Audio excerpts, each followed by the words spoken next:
যেই বান্দা বান্দির অন্তরে আল্লাহর ভয় থাকবে ওই বান্দা বান্দি কখনো আল্লাহর বিধান লঙ্ঘন করতে পারে না। কারণ যেখানেই যাবে চিন্তা করবে দুনিয়ার কেউ দেখুক আর না দেখুক একজন দেখেন চিল্লায় বলেন তিনি কে? আল্লাহ আমার সব দেখতেছেন। সুতরাং আমি আল্লাহর সামনে কোনো গুনাহ করতে পারবো না, আল্লাহর সামনে গুনাহ নিয়ে দাঁড়াইতে পারবো না। আল্লাহর নবী রাহমাতুল লিল আলামিন এইভাবে শিক্ষা দিয়ে গিয়েছেন। এই জন্য আল্লাহ তাআলা বলেন যেই বান্দা যেই বান্দি আমি আল্লাহর ভয়ে গুনাহ থেকে বিরত থাকবে, ও পয়গম্বর আপনি তাকে সুসংবাদ দিয়ে দেন আমি আল্লাহ তাকে জান্নাতুল মাওয়ার মেহমান বানায় নিলাম। وأما من خاف مقام ربه ونهى النفس عن الهوى فإن الجنة هي المأوى। আল্লাহ বলেন যেই বান্দা যেই বান্দি আমি আল্লাহর আদালতে দাঁড়িয়ে হিসাব দেওয়ার ভয়ে নিজেকে গুনাহ থেকে বিরত রাখবে فإن الجنة هي المأوى। ও পয়গম্বর আপনি তাকে জান্নাতুল মাওয়ার সুসংবাদ দিয়া দেন। আল্লাহর বান্দা গুনাহমুক্ত জীবন অর্জন করতে হবে, গুনাহমুক্ত জীবন নিয়ে কবরে যাইতে হবে। যদি গুনাহমুক্ত জীবন নিয়ে কবরে যাই তাহলে কবরটা আমার আপনার জন্য জান্নাতের বাগান হয়ে যাবে। আর যদি গুনাহ নিয়ে যাই তাহলে কবরটা আমার আপনার জন্য জাহান্নামের গর্ত হয়ে যাবে। ক্বালান নবী সাল্লাল্লাহু আলাইহি ওয়াসাল্লাম আল কবরু রাউযাতুম মিন রিয়াদিল জান্নাহ আও হুফরাতিন মিন হুফারিন নার। আল্লাহর নবী রাহমাতুল লিল আলামিন বলেন কবর কারোর জন্য হয়তো জান্নাতের বাগান হবে অথবা জাহান্নামের একটা গর্ত হয়ে যাবে। আরে আল্লাহর বান্দা আখিরি নসিহত হলো আল্লাহকে দুইটা হাত উঠায় দেখা দাও কে কে গুনাহমুক্ত জীবন নিয়ে কবরে যেতে চাও।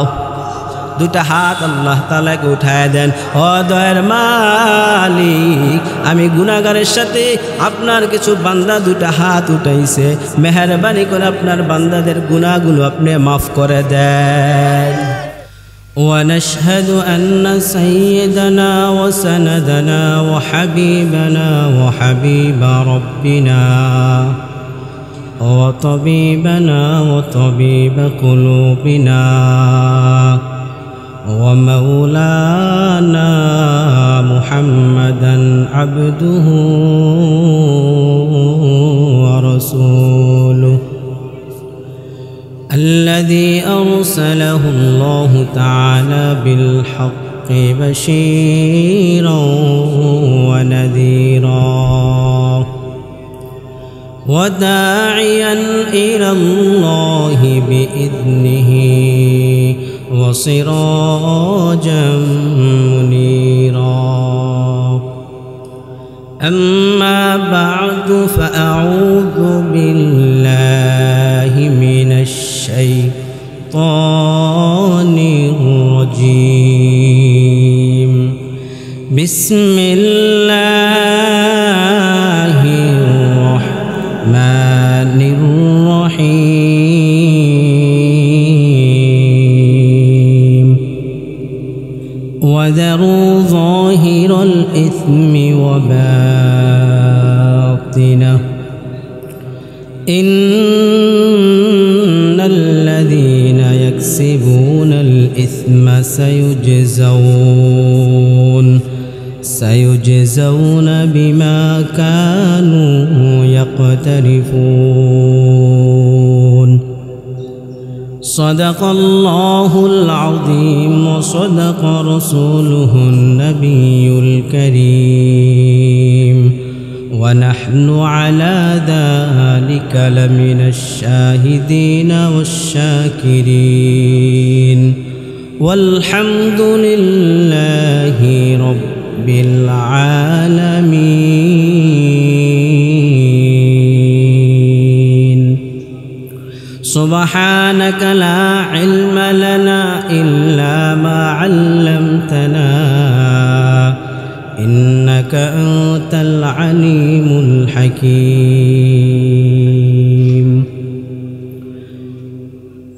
ميدوره مجبوره أي سيدي على मईदूर हूँ मजबूर हूँ ऐ सैयद आलम दीदार दिखा दे नहीं आवाज सुना दो दीदार दिखा दे नहीं आवाज सुना दो। अल्हम्दुलिल्लाह उपस्थित सम्मानित मुसल्लिने करम ঐতিহ্যবাহী চিনামুরা বাইতুল জান্নাহ জামে মসজিদের উদ্যোগে ষষ্ঠ ওয়াজ ও দোয়ার মাহফিলের সম্মানিত সভাপতি সাহেব, সম্মানিত উপস্থিতি সহ আজকের মাহফিলকে কেন্দ্র করে যারা শ্রম দিয়েছেন, অর্থ ব্যয় করেছেন, যে যেইভাবে আজকের এই মাহফিলকে সফল করার লক্ষ্যে কাজ করেছেন, আল্লাহ যেন প্রত্যেকের কাজকে কবুল করেন, সকলে বলছি আমিন। আল্লাহ পাক রব্বুল আলামিন যেন এই মাহফিলকে উসিলা করে অত্র এলাকায় হেদায়েতের হাওয়া জারি করে দেয়, সকলে বলছি আমিন। আল্লাহ পাক রব্বুল আলামিন যেন আজকের এই মাহফিলকে কেন্দ্র করে অত্র এলাকার যত ময় মুরব্বী ছিলেন আজকে দুনিয়ার জমিনে নেই, আল্লাহ যেন প্রত্যেকের কবরটাকে জান্নাতের বাগান বানিয়ে দেয়, সকলে বলছি আমিন।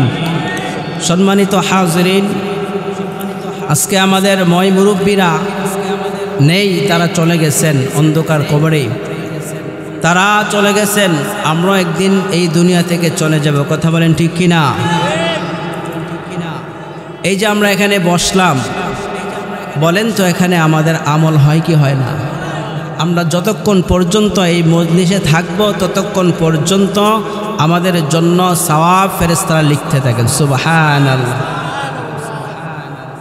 আমাদের সব সম্পত্তি হবে অন্যদের জন্য, আমাদের আত্মীয় স্বজন, পাড়া প্রতিবেশী, ছেলে সন্তানের জন্য, কিন্তু আমাদের আসল সম্পদ হলো আমাদের আমল। আমল ছাড়া অন্য সব কিছু হচ্ছে দুনিয়ার জন্য। মানুষ যখন দুনিয়া থেকে বিদায় নিয়ে যায়, বলেন তো তার সাথে কি যায়? আমল ছাড়ার কিছুই যায় না। টাকা পয়সা, ধন দৌলত, বাড়ি গাড়ি, সন্তান সব দুনিয়ার মধ্যে থাকে, কেউ তাদের সঙ্গে যায় না, কথা বলেন ঠিক কিনা? সাথে কিছুই যায় না, খালি হাতে যেতে হয়, কথা বলেন ঠিক কিনা? আমরা যখন দুনিয়াতে আসলাম, বলেন তো কি নিয়ে এসেছি? খালি হাতে এসেছি, কথা বলেন ঠিক কিনা? কোনো কিছু নিয়ে আসতে পেরেছি? কোনো কিছু নিয়ে আসতে পারে নাই, খালি হাতে দুনিয়াতে আগমন করেছি, আবার খালি হাতেই যেতে হবে, কথা বলেন ঠিক কিনা? যেতে হবে খালি হাতে, ঠিক কিনা? যেতে হবে খালি হাতে, সঙ্গে কিছুই যাবে না, 3.5 হাত জায়গা পাবি না রে বিছানা, 3.5 হাত জায়গা পাবি না রে বিছানা। আজকে তুমি যাদের লাগি শুধুই পাগল পারা, আজকে তুমি যাদের লাগি শুধুই পাগল পারা, যেতে হবে একা একা, যেতে হবে একা একা, কেউ যাবে না তারা। 3টা টুকরা সাদা কাফন, 3টা টুকরা সাদা কাফন, এই তো হবে পাওনা, যেতে হবে খালি হাতে, সঙ্গে কিছুই যাবে না, কথা বলেন ঠিক কিনা? কিছুই যাবে না, যাবে একটা জিনিস, শুধু আমল, কথা বলেন ঠিক কিনা? আল্লাহ আমাদের সকলকে কবরে আমল নিয়ে যাওয়ার তৌফিক দান করুন, সকলে বলছি আমিন। সম্মানিত হাজিরিন, আমি আপনাদের সামনে পবিত্র কুরআনুল কারীমের সূরা আনআমের 120 নম্বর আয়াত তেলাওয়াত করেছি। সে আয়াতের মধ্যে আল্লাহ তাআলা বলেন, ওয়াদারু যাহিরুল ইসমি ওয়া বাতিনা ইন্নাল্লাযীনা ইয়াকসিবুনাল ইসমা সায়ুজজাউনা বিমা কানু ইয়াকতারিফুন। আল্লাহ বলেন, ওয়াদারু যাহিরুল ইসমি, তোমরা প্রকাশ্য অপ্রকাশ্য গুনাহ ছেড়ে দাও। ইন্নাল্লাযীনা ইয়াকসিবুনাল ইসমা, নিশ্চয়ই যারা গুনাহ অর্জন করে, সায়ুজজাউন, আমি আল্লাহ অচিরেই তাদেরকে প্রতিদান দেব, বিমা কানু ইয়াকতারিফুন, যা তারা অর্জন করে তার বিনিময়ে। আল্লাহ পাক রব্বুল আলামিন এই আয়াতের মধ্যে সুস্পষ্টভাবে দুনিয়ার সমস্ত মানুষকে একটা এলান করে দিয়েছেন, একটা মেসেজ দিয়েছেন। সেটা হলো, এ দুনিয়ার মানুষ, তোমরা গুনাহ পরিত্যাগ করো, গুনাহ ছেড়ে দাও। যদি তোমরা গুনাহ না ছাড়ো, আমি আল্লাহ তাআলা অচিরেই তোমাদেরকে তোমাদের কৃতকর্মের ফল আস্বাদন করাবো। মুহতারাম হাজরিন, আমরা যতটুকু জানি যে স্বাভাবিকভাবে মানুষ যখন গুনাহ করে, এই গুনাহের সাজা আল্লাহ তাআলা মৃত্যুর পরে বান্দাকে দিবেন। এটা তো দূরের বিষয়, এটা তো একটা 100% বিষয় যে গুনাহগারকে আল্লাহ তাআলা মৃত্যুর পরে জাহান্নামের সাজা দিবেন। শুধু তাই না, বরং বান্দা যখন গুনাহ করে, গুনাহ করার কারণে আল্লাহ তাআলা তাদেরকে দুনিয়াতেই এর সাজা দেওয়া শুরু করে দেন। আল্লাহ তাআলা জাহান্নামের কঠিন আযাব মৃত্যুর পরে গুনাহগারকে আস্বাদন করাবেন। আল্লাহ তাআলা ওই কঠিন শাস্তির পূর্বে বান্দাকে দুনিয়ার মধ্যে হালকা শাস্তি আস্বাদন করান, যাতে করে বান্দা এই পথ থেকে সঠিক পথে ফিরে আসে। এজন্য আল্লাহ বলেন,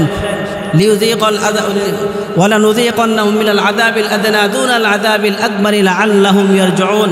আল্লাহ বলেন, হে দুনিয়ার মানুষ, আমি তোমাদেরকে কঠিন শাস্তির পূর্বে দুনিয়াতেই হালকা শাস্তি আস্বাদন করাই। বলে কেন? লাআল্লাহুম ইয়ারজিউন, যেন তোমরা এই পথ থেকে ফিরে আসো। মুহতারাম হাজরিন, বান্দা যখন দুনিয়ার জমিনে গুনাহ করে, গুনাহ করার কারণে দুনিয়াতেই আল্লাহ তাআলা তাকে শাস্তি দেন, বিভিন্ন রকমের ক্ষতির সম্মুখীন হয়। এক নম্বর ক্ষতি হলো, দুনিয়ার মধ্যে যখন মানুষ গুনাহ করে, এই গুনাহ করার কারণে এই দুনিয়ার মধ্যে বিপর্যয় ছড়িয়ে পড়ে। বিভিন্ন রকমের প্রাকৃতিক দুর্যোগ, বন্যা, ভূমিকম্প, মহামারী ইত্যাদি বান্দার গুনাহের কারণে হয়। আল্লাহ তাআলা বলেন, ওয়াজারু যাহিরুল ইসমি ওয়া বাতিনা ইন্নাল্লাযীনা ইয়াকসিবুনাল ইসমা সায়ুজজাউনা বিমা কানু ইয়াকতারিফুন। আল্লাহ তাআলা বলেন, দুনিয়ার মানুষ, তুমি যখন দুনিয়ার জমিনে গুনাহ করো, এই গুনাহ করার কারণে জলস্থলের মধ্যে বিপর্যয় ছড়িয়ে পড়ে। লিউযীকাহুম বা'দাল্লাযী আমিলু লাআল্লাহুম ইয়ারজিউন।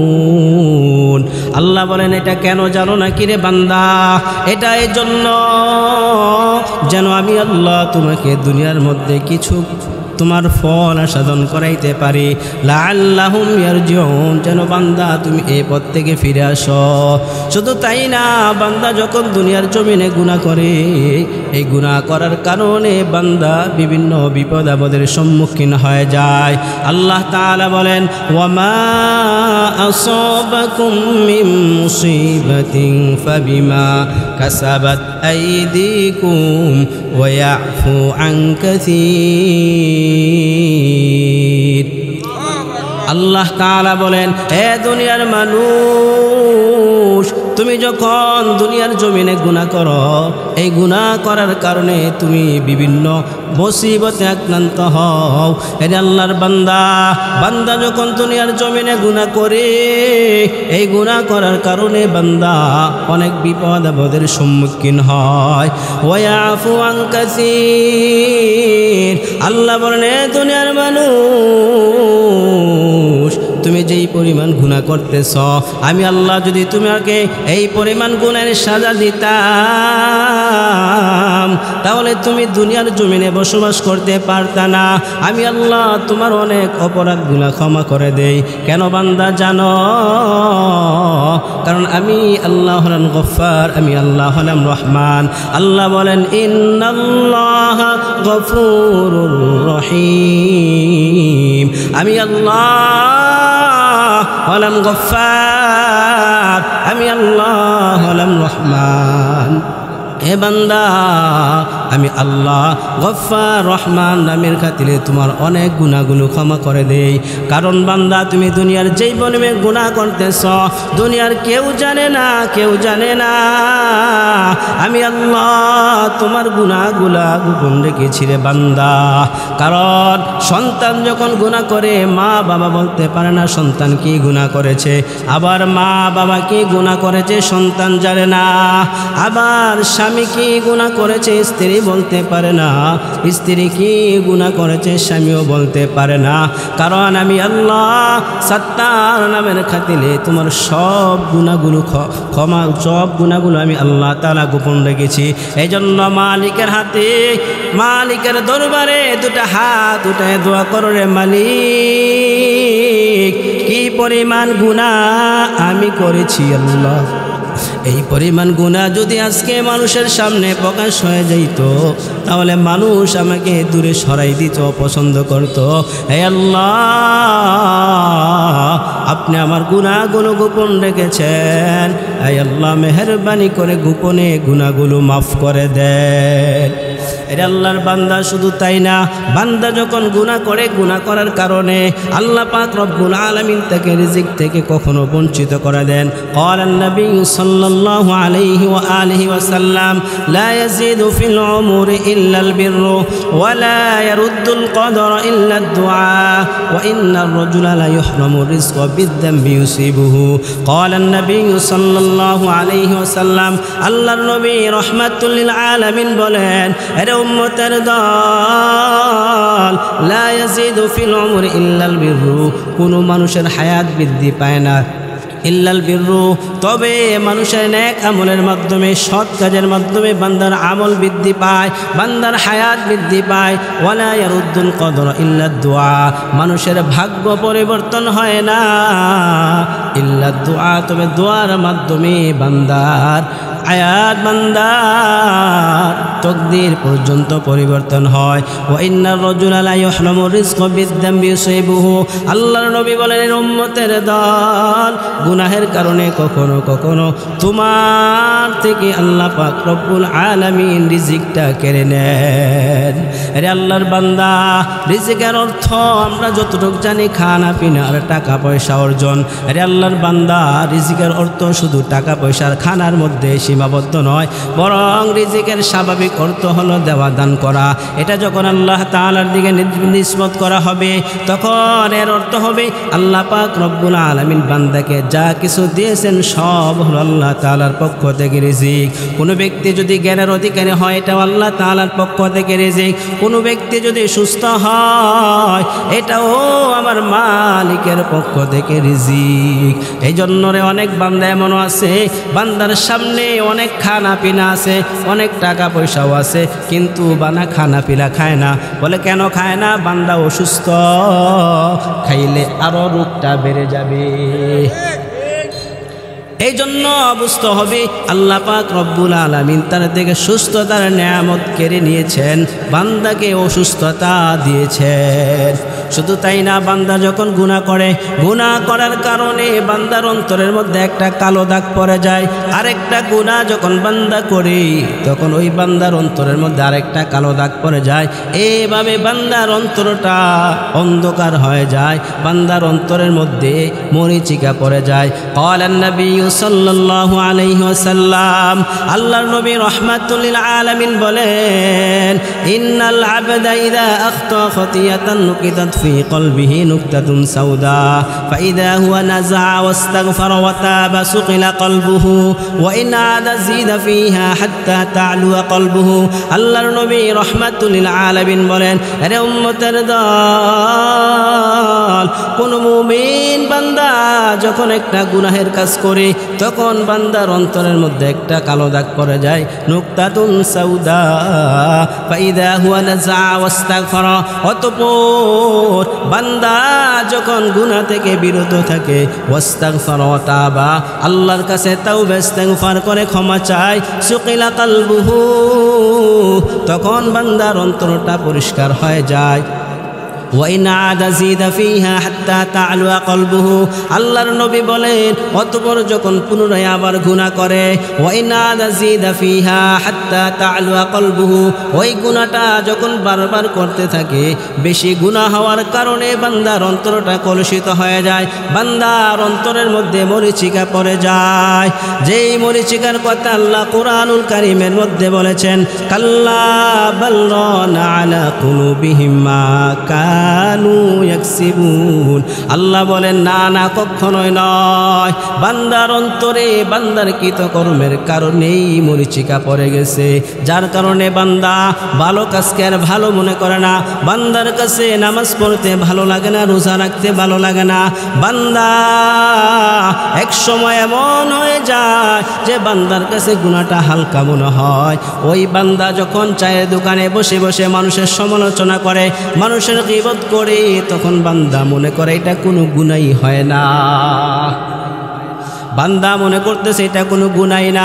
অথচ একটা মুমিন বান্দার উচিত হলো একটা গুনাহকে বিশাল বড় মনে করা, বিশাল বড় পাহাড়ের সমতুল্য মনে করা।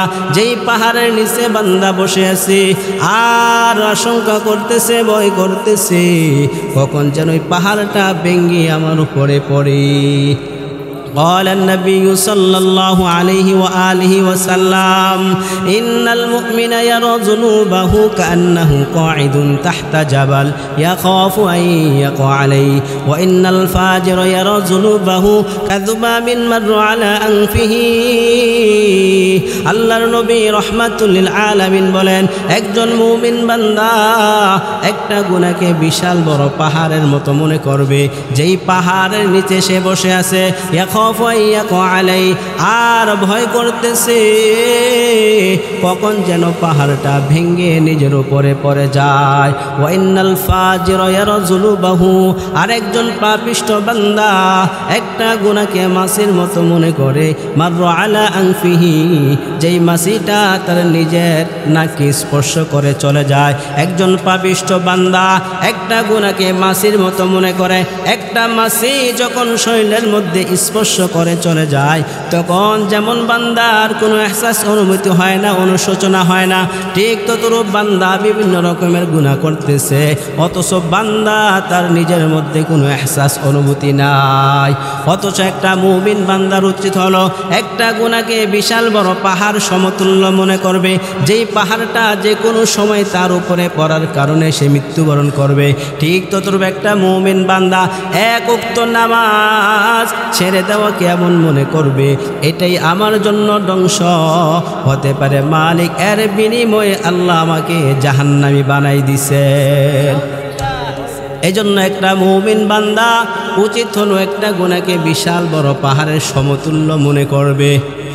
রে আল্লাহর বান্দা, এই যে সাহাবায়ে কেরাম এত দামি মানুষ, সোনার মানুষে কিভাবে হয়ে গেলেন, যাদের কথা আল্লাহ তাআলা কুরআনুল কারীমের মধ্যে বলেছেন, রাদিয়াল্লাহু আনহুম ওয়া রাদু আন, আল্লাহ বলেন আমি তাদের প্রতি সন্তুষ্ট হয়ে গেলাম। রে আল্লাহর বান্দা,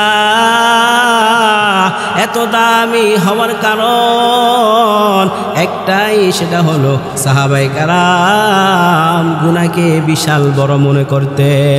গুনার কোনো ধারণা যখন অন্তরের মধ্যে চলে আসতো, সাথে সাথে রাহমাতুল লিল আলামিনের খেদমতে চলে যাইতেন, যে নিজের হালাত বর্ণনা করে দিতেন। আল্লাহর নবীর একজন সাহাবী হযরত হানজালা রাদিয়াল্লাহু তাআলা আনহু একদিন অত্যন্ত পেরেশান হয়ে কাঁদতে কাঁদতে রাহমাতুল লিল আলামিনের দরবারে হাজির হয়ে বলে, নাফাক হানজালা ইয়া রাসূলুল্লাহ, ইয়া রাসূলুল্লাহ, ইয়া হাবিবাল্লাহ। হানজালা ধ্বংস হয়ে গেছে, হানজালা মুনাফিক হয়ে গেছে। আল্লাহর নবী রাহমাতুল লিল আলামিন বলেন, হানজালা কি হয়েছে তোমার, কিভাবে তুমি মুনাফিক হয়ে গেলা, কিভাবে তুমি ধ্বংস হয়ে গেলা? হযরত হানজালা রাদিয়াল্লাহু তাআলা আনহু বলেন, ইয়া রাসূলুল্লাহ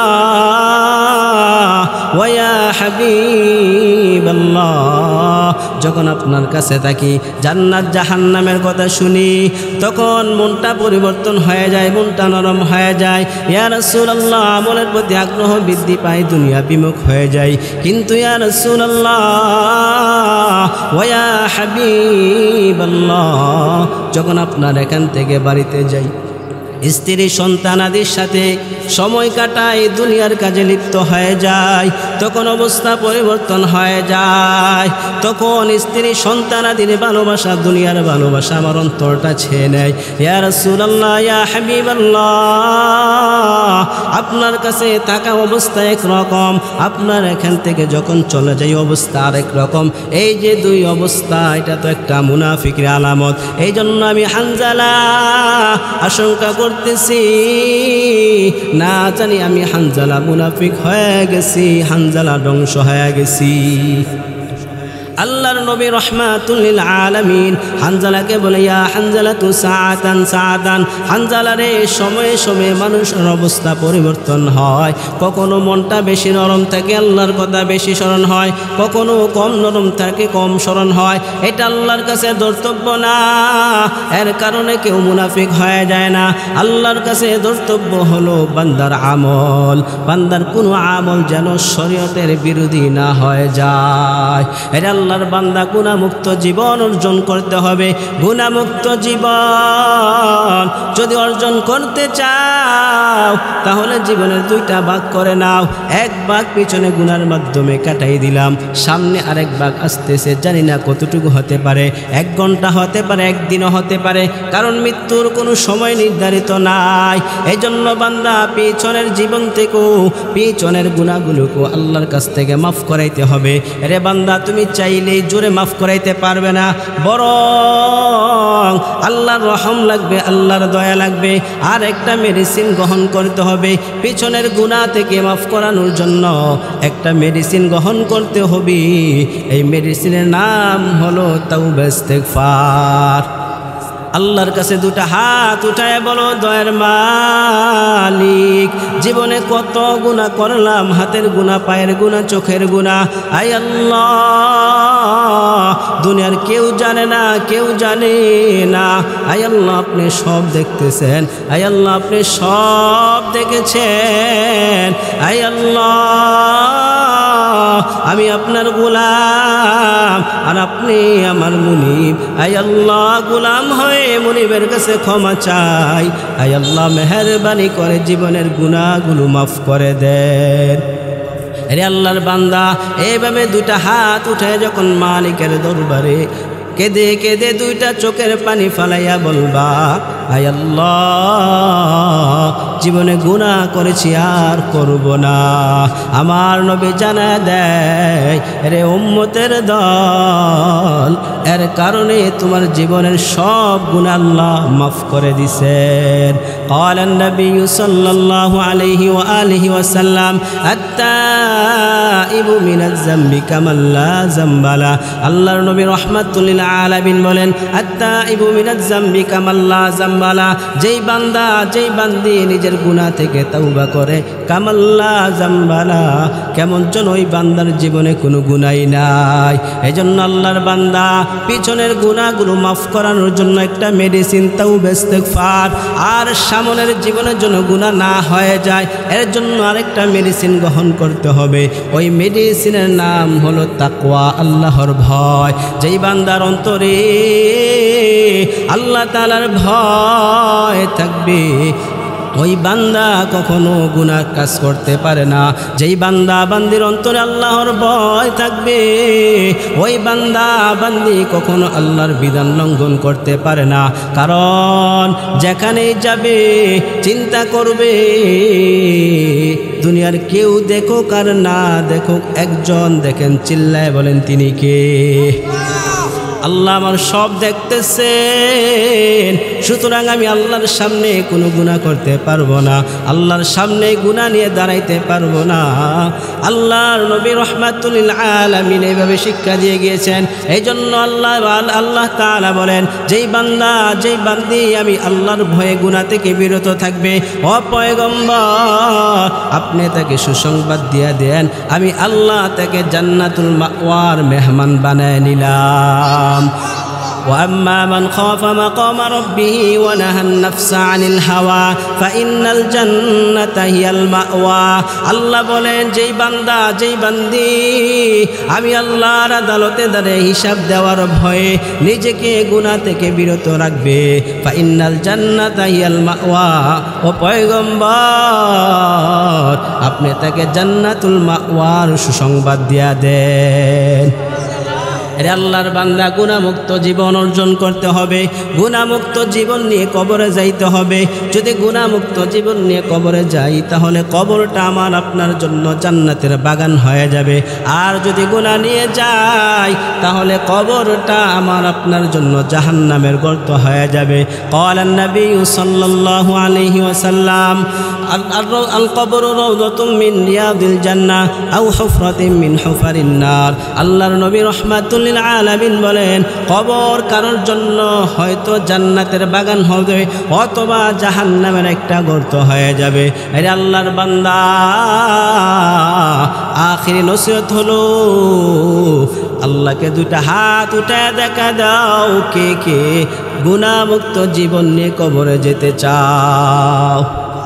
দুটা হাত আল্লাহ তাআলাকে উঠায় দেন। ও দয়ার মালিক আমি গুনাহগারের সাথে আপনার কিছু বান্দা দুটা হাত উঠাইছে, মেহেরবানি করে আপনার বান্দাদের গুনাহগুলো আপনি মাফ করে দেন।